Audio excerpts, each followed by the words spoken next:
The Christmas tree lights twinkled mockingly as I sat in the corner of the Andersons' lavish living room, watching my mother-in-law, Victoria, hold court. 5 years of marriage to her son Michael, and she still treated me like an intruder who had somehow conned her precious boy into marriage. "Catherine, darling." Victoria's voice dripped with false sweetness. "Those earrings must be new. Michael's been so generous lately, hasn't he?" I touched the simple pearl studs I'd bought myself last month with profits from my latest investment. "Actually, you know, Margaret," Victoria turned to her friend, deliberately cutting me off. "When Michael was at Princeton, all the society girls were after him. The Vanderbilt girl was particularly keen. She shot me a pointed look, but somehow he ended up with... Well, I took a slow sip of wine, remembering the day I'd first met Michael. Not at some society function as Victoria liked to imagine, but in the financial district, where I was closing my 3rd successful property deal of the year. He'd been impressed by my knowledge of market trends, not my pedigree, but Victoria had her own version of reality. "Mother," Michael warned from across the room, but his voice lacked conviction. He'd grown increasingly passive in these situations, choosing peace over confrontation. The evening continued its downward spiral as Victoria orchestrated her annual Christmas dinner. 20 guests, all carefully selected to remind me of my questionable background. Old money families, business dynasties, and me, the daughter of a high school teacher and a nurse who had worked her way through business school. "Remember last year's disaster?" Victoria stage whispered to her friend Helen. "Catherine tried to suggest we invest in some startup. Can you imagine? As if she understands how our kind of money works." That disaster was now a multi-million-dollar tech company. I'd made the investment privately after Victoria had shot down my suggestion at the family meeting. The return had been enough to buy 3 premium properties in the city's most exclusive neighborhood. Not that anyone at this dinner knew that. I excused myself and stepped into the hallway, checking my phone. A message from my assistant, Amanda. "Urgent news about the Anderson property. Need your decision." I typed back quickly. "Hold for now. We'll contact later." When I returned, Victoria was in full swing, regaling her guests with stories of Michael's childhood. "Remember when you wanted to start that silly computer company, darling? Thank goodness, Daddy stepped in and got you that position at the firm instead." Michael shifted uncomfortably. The silly computer company had been his dream. His father had crushed it, insisting he take a respectable job at the family's investment firm. Now he spent his days managing other people's money while his own entrepreneurial spirit slowly died. "Speaking of investments," Victoria continued, her voice sharp, "I heard the most interesting rumor about that building on 5th Avenue. The one that mysterious investor bought last month. Apparently, they paid cash." She stared directly at me. "But something about tonight. Maybe it was the wine. Maybe it was years of accumulated frustration. Made me speak up. "Actually, the market's quite robust if you know where to look," I said calmly. "Just last month, a private investor acquired the entire Carlton building portfolio. Quite a shrewd move, really." Victoria's eyes narrowed.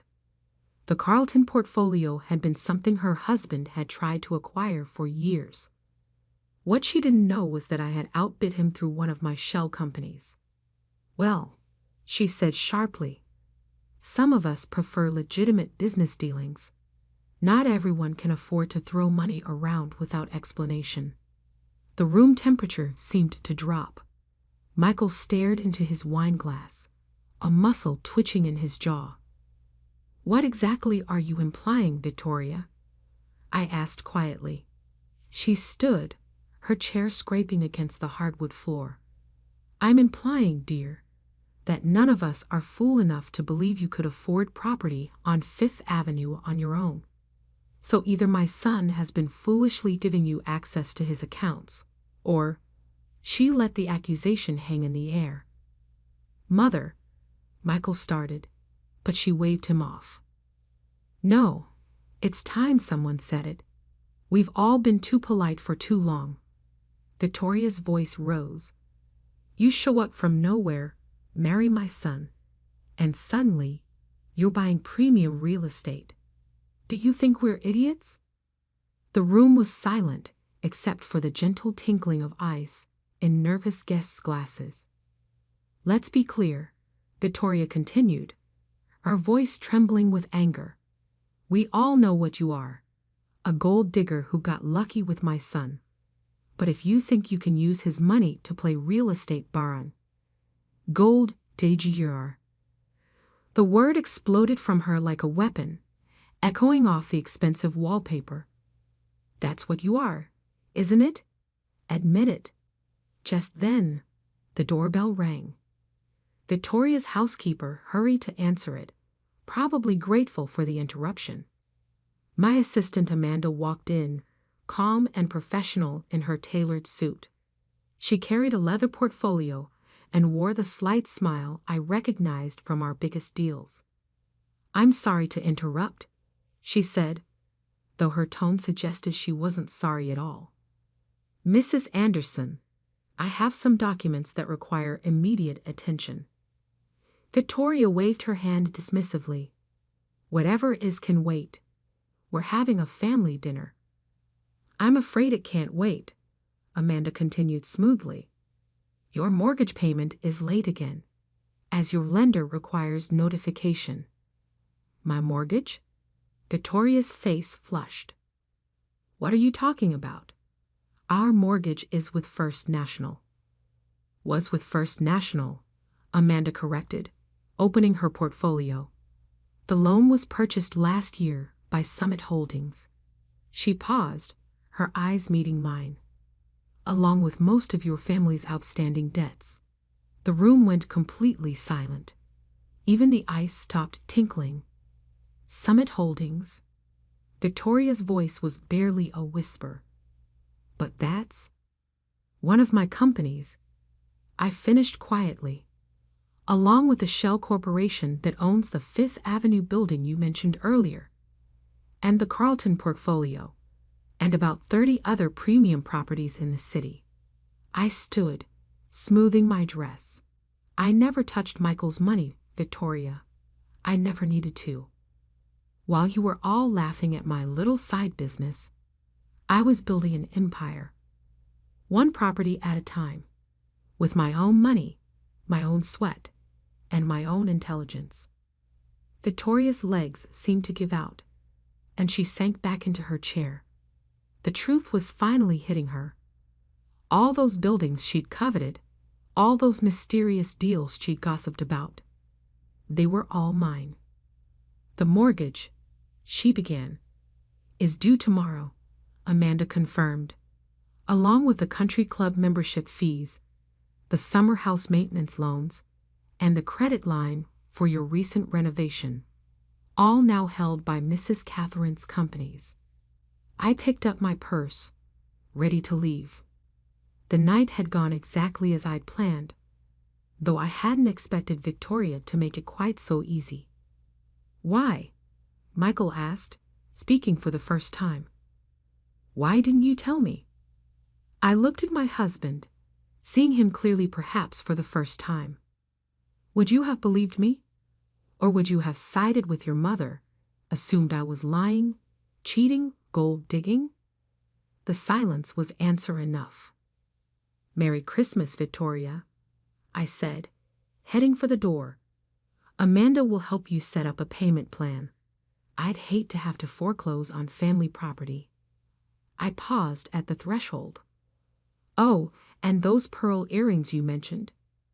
I bought them myself, just like everything else. As I walked out into the snowy night, I could hear Victoria's world crashing down behind me. But this was just the beginning.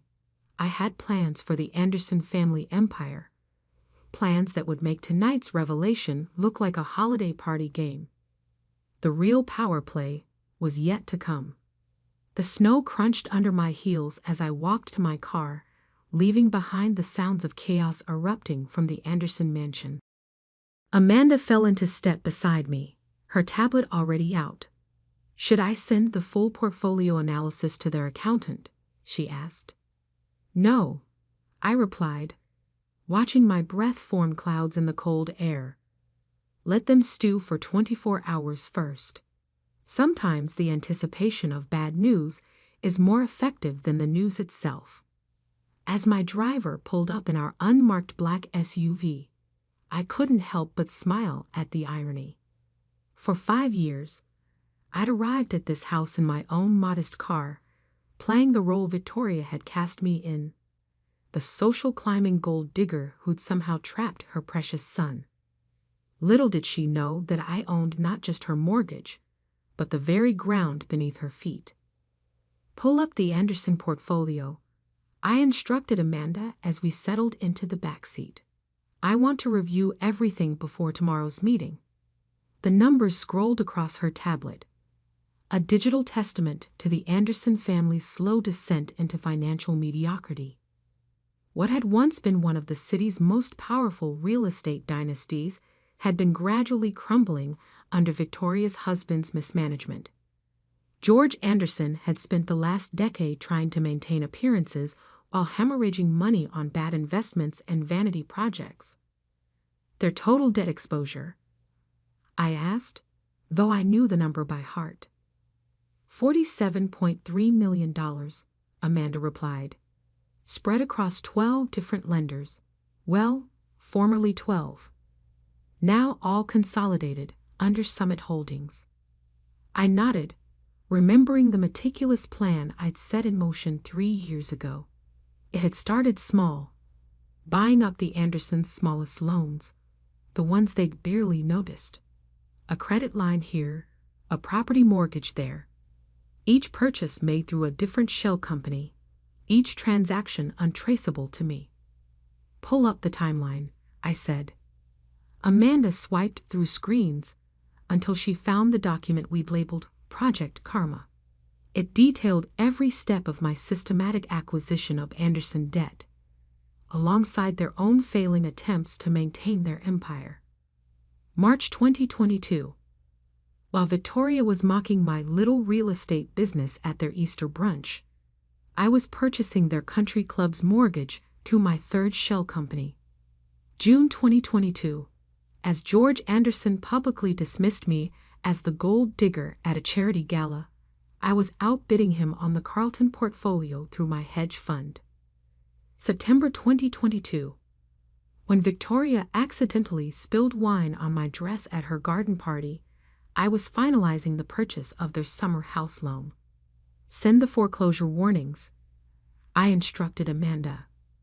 "One for each property, from each different holding company. Let them realize just how completely they're surrounded." "Already queued up," she confirmed. "They'll receive the first batch tomorrow morning." "What about Michael?" Michael. My husband. The man who'd never quite found the courage to stand up to his mother. Who'd watched silently tonight as Victoria spewed her venom, just as he'd done countless times before. "He'll get the full disclosure packet at his office tomorrow," I said, including the prenup analysis. That had been Victoria's crowning achievement, the prenuptial agreement she'd forced Michael to present me with before our wedding. I'd signed it without argument, much to her suspicious surprise. What she hadn't realized was that I'd already been worth more than their entire family at that point. "Speaking of Michael," Amanda said carefully, "he's been trying to access the Anderson Investment Group's main accounts for the past hour." I smiled. "He's finally figured out he can't get in." Yes, the system locked him out at 9 p.m., exactly as planned. Another piece of the puzzle falling into place. While Victoria had been busy watching me for signs of gold digging, she'd missed the real threat. Over the past year, I'd systematically gained control of their investment group's digital infrastructure through a series of seemingly unrelated AT contracts. What's our current position in Anderson Industries? I asked. Amanda pulled up another screen. Through various funds and holdings, we now control 48% of their public shares. Another 3%, and we'll have majority control. I watched the city lights blur past the car window, remembering the day I'd first met the Andersons. I'd already been successful, already building my empire in secret. But something about their arrogance, their casual cruelty wrapped in social pleasantries, had triggered a desire to teach them a lesson. Send me the guest list from tonight, I said. Already done. Interesting note. 3 of the couples present are also heavily leveraged with loans we've acquired. Perfect. The Andersons' social circle was about to discover that their financial foundations were as shaky as their moral ones. What about the evidence file? I asked. Amanda patted her briefcase. All here. Every email, every memo, every questionable transaction George Anderson has authorized over the past decade. Enough documentation to interest both the SEC and the district attorney's office. I discovered George's creative accounting practices 2 years ago. Rather than expose him immediately, I'd carefully documented everything while buying up his debt. Sometimes the best weapon is simply knowing when not to use it. The car pulled up to my private office building, not the modest space where I met clients, but the penthouse suite where I actually ran my empire. As we rode the private elevator, Amanda updated me on the night's market movements. The Asian markets are responding to our positions exactly as predicted. By morning, Anderson Industries stock will be down 3%. Just enough to panic their board members, but not enough to trigger any regulatory alerts. The pieces were all in place. What about Victoria's pet project? I asked as we entered my office. Amanda pulled up another file. The Anderson Foundation? Their annual gala is scheduled for next week. All the old money families will be there, as usual. Perfect timing, I said, settling behind my desk. Have our PR team ready. When Victoria realizes she can't make the donation she's already promised, the social embarrassment will be. I paused, choosing my words carefully. Educational. I spent the next 2 hours reviewing documents and signing authorizations. By morning, the Andersons would face a coordinated assault on every front: financial, social, and legal. Each move had been planned months in advance, every contingency accounted for. Should I activate Phase 2? Amanda asked as she prepared to leave. I thought about Victoria's face when she called me a gold digger, about Michael's silence, about 5 years of subtle insults and social snubs. Yes, I said, it's time they learned what real power looks like. As Amanda left, I pulled up the real estate listings on my private server. The Anderson Mansion, their summer house, their beloved country club. I owned it all now, one way or another, but property was just the beginning. My phone buzzed. Michael, calling for the 3rd time tonight. I let it go to voicemail, just as I had the previous calls. He'd had his answers soon enough. Tomorrow, the Andersons would wake up to find their world crumbling.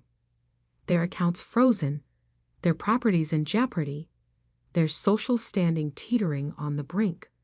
But that was just the opening move.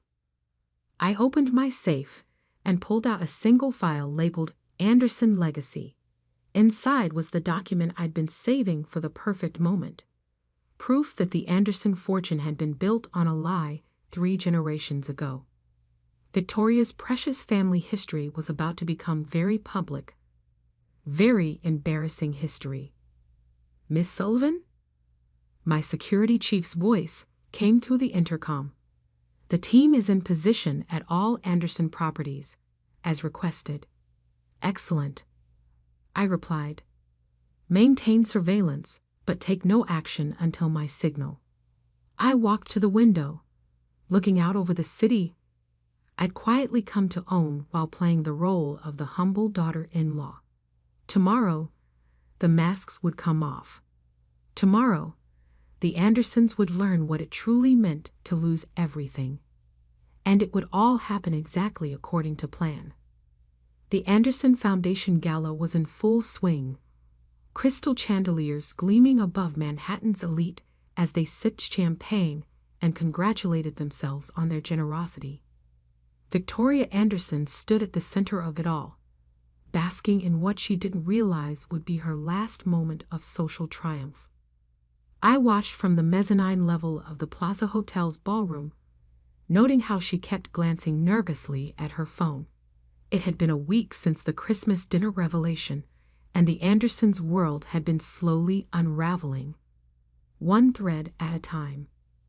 The SEC representatives have arrived, Amanda murmured beside me. They're waiting in the side room as requested. And George Anderson?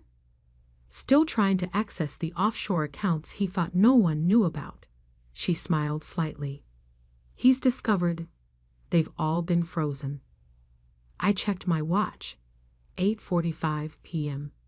In 15 minutes, Victoria would make her annual speech and announce the Foundation's landmark donation to the city's children's hospital, a donation that, unknown to her guests, she could no longer make. Michael stood by his mother's side, his face drawn and pale. He hadn't been home since learning the truth about my empire. The last week had been a brutal education for him, discovering that his family's wealth was largely smoke and mirrors, while his gold-digger wife controlled most of Manhattan's prime real estate. Mrs. Sullivan? A young associate approached with a tablet. The Anderson Industries board members have all arrived. They're discussing the morning's stock report. I nodded, picturing the scene. The company's stock had dropped another 15% today. By tomorrow, it would be in free fall. It's time, I said, straightening my designer dress. Valentino, bought with my own money, as always. Let's go say hello to the family. Victoria saw me coming. I watched the color drain from her face as I descended the grand staircase, Amanda 2 steps behind me with her ever-present portfolio. The whispers spread through the crowd like wildfire, the first time I'd appeared in public since the Christmas dinner incident. Catherine, Victoria managed, her social mask firmly in place. I'm surprised you'd show your face here. I wouldn't miss it for the world, I replied smoothly. After all, I have some announcements of my own to make. Before she could respond, George Anderson burst through the crowd, his face mottled with rage. You, he sputtered. What have you done to our accounts? Heads turned. The great George Anderson, losing his composure in public? Unheard of. I haven't done anything illegal, if that's what you're asking. I said calmly. I simply consolidated my holdings. Would you like me to explain exactly how much of your family's debt I now own? Victoria grabbed my arm, her fingernails digging in. This is not the time or place. Actually, I cut her off. This is exactly the time and place. I raised my voice slightly. In fact, I believe it's time for the evening's announcements. Shall we begin with your foundation's donation? Victoria's face went from red to white. She'd spent the last week desperately trying to access funds that no longer existed, watching in horror as every financial door slammed shut. Ladies and gentlemen, I called out, my voice carrying across the suddenly quiet ballroom. I'm afraid there's been a slight change to tonight's program. The Anderson Foundation will not be making its promised donation to the Children's Hospital. The crowd erupted in murmurs. Victoria's annual donation was a cornerstone of the city's charity season. However, I continued, Sullivan Enterprises will be stepping in with a donation of $50 million, 5 times the Anderson Foundation's planned contribution. Now the murmurs turned to gasps. Sullivan Enterprises, my company, had been operating in the shadows for years. Tonight, it would step into the light. Furthermore, I went on, I'm announcing a complete restructuring of Anderson Industries, following the SEC investigation that begins. I checked my watch. Now. Right on cue, federal agents entered the ballroom. George Anderson swayed on his feet as they approached him. You see, I addressed the stunned crowd. While the Andersons have been concerned about keeping up appearances, they've neglected to keep up with their legal obligations. The evidence of financial misconduct is quite extensive.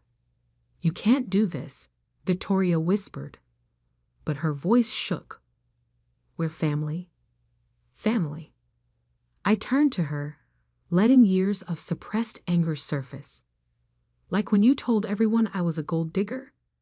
When you humiliated me at every opportunity? When you forced your son to choose between his dreams and your approval? Michael stepped forward. Catherine, please. Still can't take a side, Michael? I asked quietly. Still trying to play both sides? Let me make it simple for you. Your family's company is now mine. Your properties are mine. Your social standing? I gestured around the ballroom. That's gone too. Amanda began distributing documents to the board members present, proof of George's mismanagement, evidence of Victoria's misuse of foundation funds, and my plan to salvage what remained of the company. You're enjoying this, Victoria accused, her voice breaking. No, I corrected her. I'm finishing what you started. You wanted to see me as a gold digger? Fine. I just dug up every piece of gold you had and claimed it for myself. Legally, ethically, and completely. The next hour was a blur of activity. George Anderson was escorted out by federal agents. Victoria collapsed into a chair, her social empire crumbling around her. Board members huddled in corners, reading my proposal for the company's future. And Michael finally had to make a choice. I want a divorce, he said quietly, approaching me as the chaos swirled around us. Already prepared, I replied, nodding to Amanda, who handed him a folder. You'll find I'm being quite generous. More than your mother would have been in my position. He stared at me for a long moment. You never needed any of us, did you?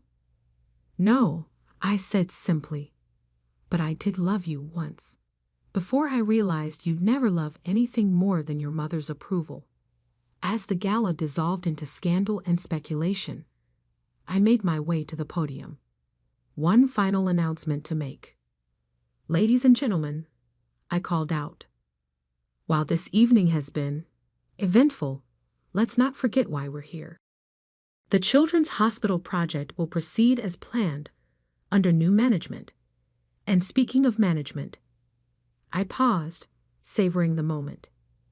Sullivan Enterprises is announcing its acquisition of the Anderson family's entire portfolio. Every property, every investment, every asset. I looked directly at Victoria as I continued. The Anderson name meant something once. It stood for innovation, vision, and integrity. Somewhere along the way, that legacy was lost to pride and prejudice. Today, that legacy ends. The crowd was utterly silent now, watching the fall of one of the city's great families and the rise of a new power. For those of you who knew me only as Michael Anderson's wife, allow me to properly introduce myself. I'm Catherine Sullivan, CEO of Sullivan Enterprises, and as of today, the owner of the largest real estate portfolio in Manhattan. I smiled, thinking of that first day I had walked into the Anderson mansion, when Victoria had looked down her nose at my humble background. "Oh, and Victoria," I added, almost as an afterthought, "about your mortgage. I'm afraid I'll have to decline your request for an extension. You have 30 days to vacate the property." As I walked out of the ballroom, head held high, I heard Victoria's anguished cry behind me. 5 years of insults, accusations, and contempt had finally come full circle. Amanda fell into step beside me. "The press is already calling it the takeover of the decade." "No," I corrected her, stepping into my waiting car. "They're calling it karma." The next morning, as I sat in my penthouse office reviewing the aftermath, a small package arrived.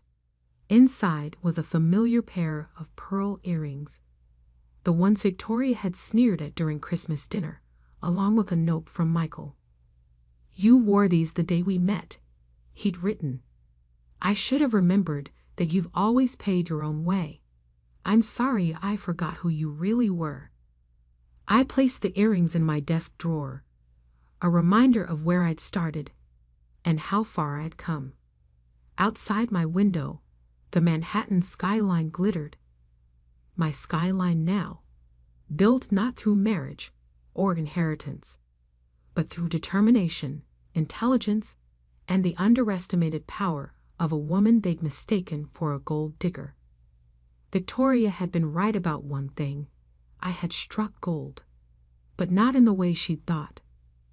I'd struck it through years of careful planning, strategic investment, and the patience to wait for the perfect moment to show them all exactly who they'd underestimated. The Anderson legacy was over. The Sullivan era had begun.